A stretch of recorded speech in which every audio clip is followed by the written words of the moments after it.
शोधायला गेलेल्या वडिलांना दिसला मुलाचा मृतदेह. मारहाण, धमकी अन् मृत्यू, वडिलांचा गंभीर आरोप. जळगाव शहरातील शिरसोली नाका परिसरात दुपारी 36 वर्षीय शशिकांत रमेश कोळी, मूळ राहणार रावेर तालुक्यातील तांदलवाडी यांचा मृतदेह आढळून आला. सकाळपासून मोबाईल लावूनही कॉल घेत नसल्याने त्याला शोधत असतानाच वडिलांना मुलाचा मृतदेह दिसला. ही घटना दिनांक 25 मे रोजी सोमवारी घडली. प्राथमिक मिळालेल्या माहितीनुसार चालक म्हणून काम करणारे शशिकांत कोळी यांच्याशी सकाळपासून त्यांचे वडील संपर्क साधत होते, मात्र ते कॉल घेत नव्हते. त्यामुळे त्यांचे वडील त्यांना शोधत होते. त्यावेळी शिरसोली नाका परिसरात शशिकांत हे जमिनीवर पडलेले दिसले. शशिकांत कोळी यांच्यावर सोबत घातपात झाल्याचा आरोप मयताचे वडील रमेश कोळी यांनी केला आहे. यांची योग्य चौकशी करण्याची मागणीही त्यांनी केली आहे. दरम्यान गेल्या आठवड्यात मुलाला मारहाण करण्यात आली व त्याला मारून टाकण्याचीही धमकी दिली होती.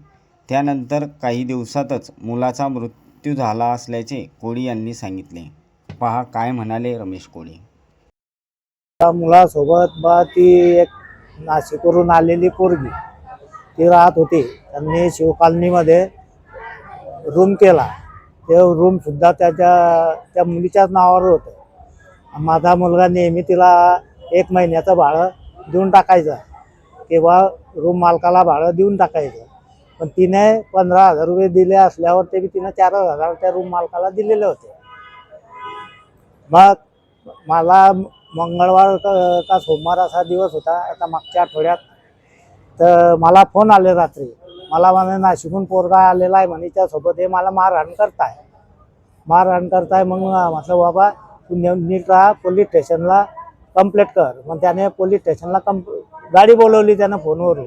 पोलिसांनी त्यांना दोघांना, त्या बाईला आणि त्याला घेऊन गेले नाशिकवाल्याला, रामानंद पोलीस स्टेशन तिथं घेऊन गेलो.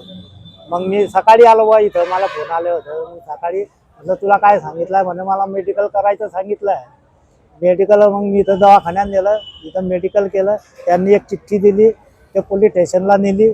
पोलीस स्टेशनला त्यांनी फॉर्म लिहून दिला आम्हाला. म्हणे जा म्हणे, तुला काय करायचं तिला सामान काय आहे काही नाही, तुला द्यायचं असेल दे, नको देऊ ते बघतील म्हणे त्यांचं.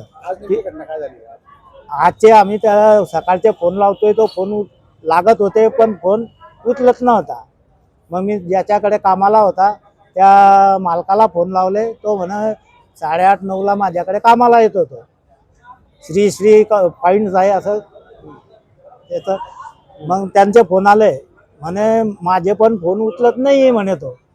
मग आम्ही म्हटलं फोन उचलत नाही तर कुठं आहे काय नाही, आम्ही शोधायला इकडे आलो. इथं आल्यावर आम्ही 2 रूम मालकाला विचारलं, म्हटलं पोरगा होता म्हणे, सकाळी होता का काय म्हणे, आम्ही काही तेवढं बघत नाही या पोराला, केव्हा जाता केव्हा येता तर असेल म्हणे. मग तिकडे त्या मेस कुठं लावली होती तिकडे बी गेले, पण ते आम्हाला मेस सापडली नाही. एक टायमाची मेस लावलेली होती, ते मेस सापडली नाही आम्हाला. मग आम्ही इकडे तिकडे 2-3 लोकांना म्हटलं असा असा पोरगा आहे म्हटलं बा, दिसायला चहा प्यात होते त्या ठिकाणी, त्या डी मार्केटच्या पुढं. तिथं विचारलं म्हणे बा तसं मला लक्षात येत नाही आहे. मग म्हटलं बा इथं कोणी देशी दारूचे दुकानं गिकानं असतील का म्हटलं, ना जाणे म्हटलं एखाद्या टायमाला पोरगा.